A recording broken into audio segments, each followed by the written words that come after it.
Hi అండి. అందరికీ నమస్తే. నేను మీ గీత. రొమాంటిక్ రాక్షసుడు పార్ట్ 20.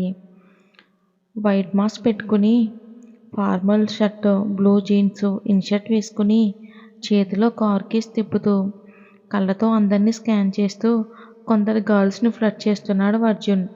ఇయర్ బడ్స్ని పెట్టుకుని సాంగ్స్ వింటున్నాడు.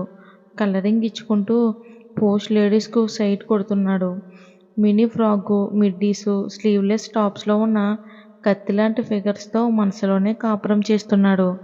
ఇక ఫుడ్ కోర్ట్ వైపు వెళ్తుంటే ఫ్లైట్ అనౌన్స్మెంట్ చేస్తున్నారు. లాలీపాప్ సోప్ అది తీసుకుని పాకెట్లో వేసుకున్నాడు. ఫ్లైట్ దిగిన రాము తన కంగారుగా బయటకు కనిపించకుండా కస్టమ్ ఆఫీసర్ నుంచి బయటపడ్డాడు. అమ్మ అని గుండెల మీద చెయ్యి వేసుకుని ఎంట్రన్స్ గేట్ దగ్గరకు వస్తుంటే రాము అంకుల్కి ఎదురుగా యముడు మాస్క్లో నవ్వుతూ కనిపించాడు. గుండె మీద చెయ్యి పెట్టుకుని టక్కున ఆగిపోయాడు రాము. వచ్చింది అల్లరోడా లేక పొగరుబాబునా? అడుగులు అడుగేసుకుంటూ వస్తున్న రాముని చూసి నవ్వి హ్యాండ్ రైజ్ చేశాడు. అమ్మయ్య, అల్లరోడేలే అని అనుకుంటూ ముందుకు వచ్చి పద అర్జున్ అని అన్నాడు రాము.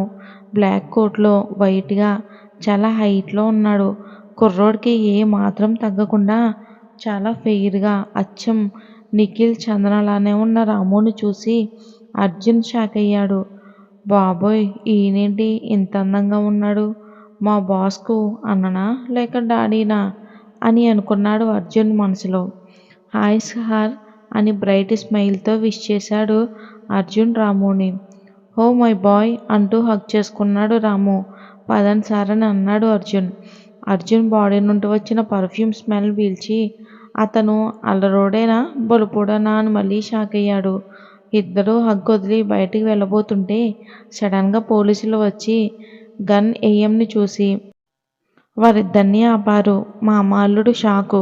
ఏయ్, వాట్ హ్యాపెన్ ఆఫీసర్ అంటూ డిగ్నిఫైడ్ లుక్లో రాము అడగగానే అతని డ్రెస్సింగ్ స్టైల్ చూసి అతను బిగ్ షాట్ అని అర్థమై పోలీసులు కొంచెం తగ్గి సార్ మీ బ్యాగ్ చెక్ చేయాలి అని అంటుంటే రాముకు చెమటలు పట్టాయి.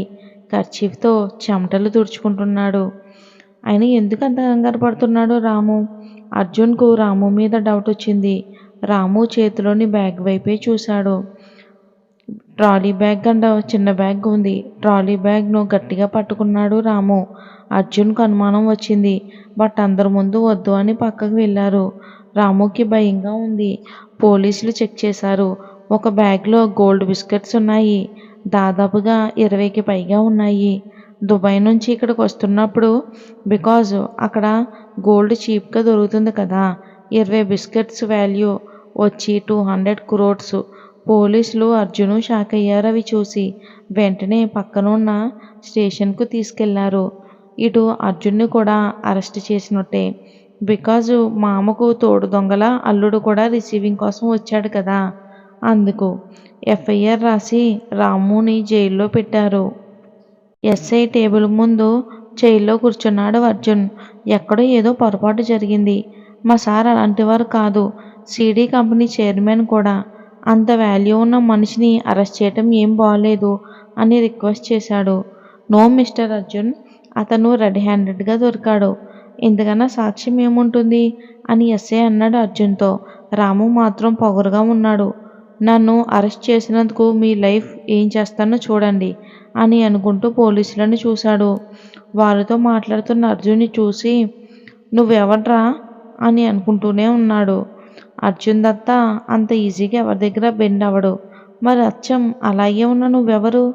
అయినా ఒక్క రోజులోనే నువ్వెవరో తేల్చేస్తా అని అనుకున్నాడు. రాము అంకుల్. అర్జున్ ఎంత రిక్వెస్ట్ చేసినా సరే పోలీసులు వినలేదు. మీడియాకి ఇన్ఫార్మ్ చేద్దామని చూస్తున్నారు. బట్ ఏం చేయలేక చందనకు ఇన్ఫర్మేషన్ ఇచ్చాడు అర్జున్. ముందు షాక్ అయ్యింది. ఆ తర్వాత వెంటనే రియాక్ట్ అయ్యింది. ఏంటి ఇలా జరిగింది అని అనుకుంది.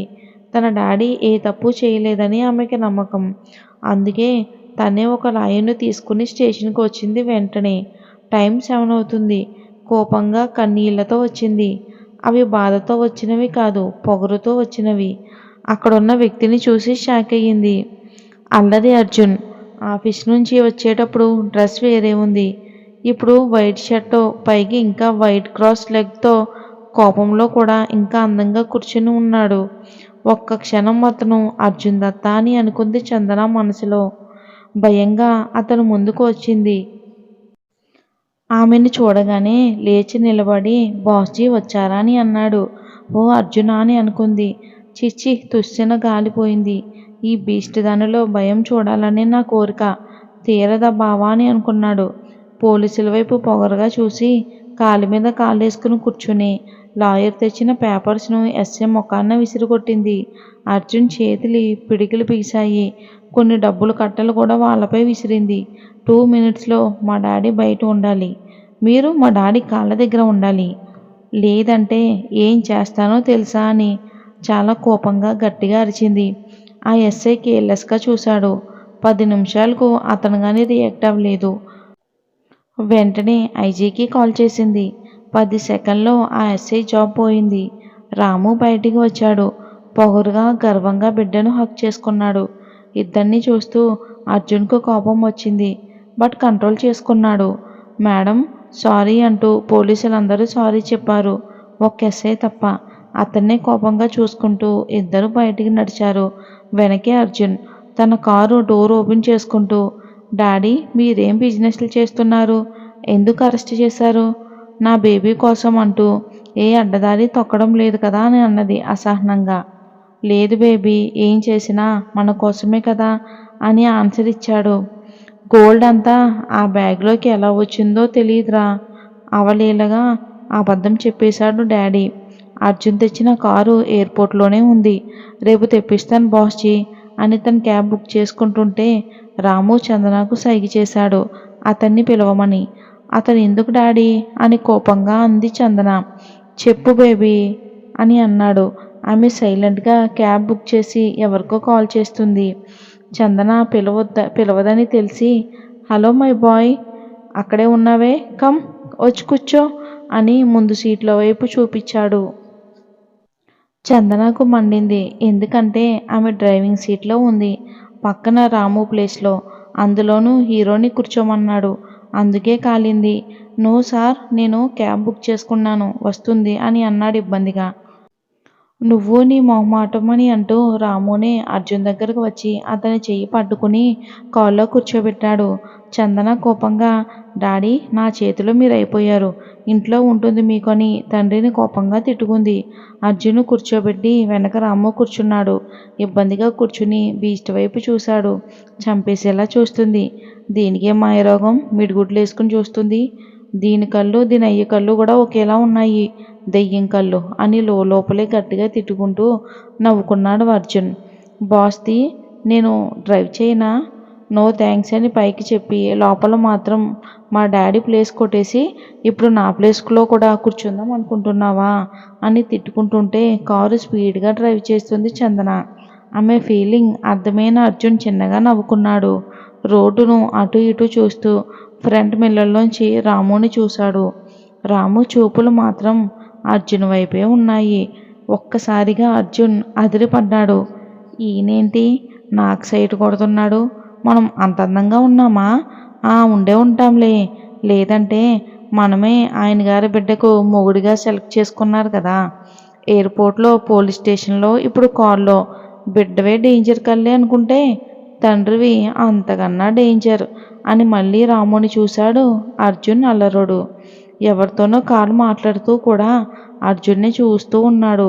ఇక పక్కకు చూసేసరికి బీస్ట్ కూడా కారు ఆపి కోపంగా అతన్ని ఎందుకో చూస్తుంది.